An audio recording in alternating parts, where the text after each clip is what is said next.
ಅತ್ತೆ ಒಂದು ವಾರ ನಮ್ಮ ಅಮ್ಮನ ಮನೆಗೆ ಹೋಗ್ಬರ್ತೀನಿ. ಮನೆ ಕಡೆ ಹುಷಾರು. ಸರಿ ಅತ್ತೆ, ಹುಷಾರಾಗಿ ಹೋಗಿ ಬನ್ನಿ. ಹುಷಾರು. ಒಂದ್ ವಾರ ನಮ್ಮ ಅತ್ತೆ ಮನೇಲಿರಲ್ಲ, ನಾನು ಆರಾಮಾಗಿರ್ಬೋದು. ಇನ್ನು 1 ಗಂಟೆ ಆಯ್ತಾ? ಇನ್ನೇನ್ ಮಾವ ಊಟಕ್ಕೆ ಬೇರೆ ಬರ್ತಾರೆ, ಅಡ್ಗೆ ಬೇರೆ ಮಾಡ್ಬೇಕು. ಅತ್ತೆ ಇದ್ದಿದ್ರೆ ಅವ್ರಿಗೆ ಅಡ್ಗೆನ ಅತ್ತೆನೇ ಮಾಡ್ತಿದ್ರು. ಬಟ್ಟೆ ತಗೋಬರ್ತೀನಿ, ಒಣಗಿರ್ಬೇಕು. ಅಯ್ಯೋ, ಮಳೆ ಬರ್ತಿದೆ. ಅಯ್ಯೋ, ಬಟ್ಟೆ ಎಲ್ಲ ಒದ್ದೆ ಆಯ್ತು. ಅತ್ತೆ ಇದ್ದಿದ್ರೆ ಮಳೆ ಬರಂಗಾಗಿದೆ, ಹೋಗಿ ಬಟ್ಟೆ ತಗೋಬಾ ಅಂತ ಹೇಳ್ತಿದ್ರು. ಅಯ್ಯೋ, ನಾನು ಮೋಟ್ರ್ ಆನ್ ಮಾಡೋದೇ ಮರ್ತೆ. ಅತ್ತೆ ಇದ್ದಿದ್ರೆ ಈ ಕೆಲಸ ಎಲ್ಲ ಅವರೇ ಮಾಡ್ತಿದ್ರು.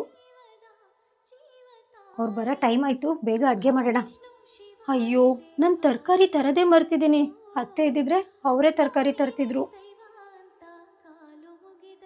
ನನಗೆ ಈಗ ಅರ್ಥ ಆಗ್ತಿದೆ, ಮನೆಯಲ್ಲಿ ನಮ್ಮ ಅತ್ತೆ ಎಲ್ಲ ಚಿಕ್ಕ ಪುಟ್ಟ ವಿಷಯದಲ್ಲೂ ಎಷ್ಟು ಹೆಲ್ಪ್ ಮಾಡ್ತಿದ್ರು ಅಂತ.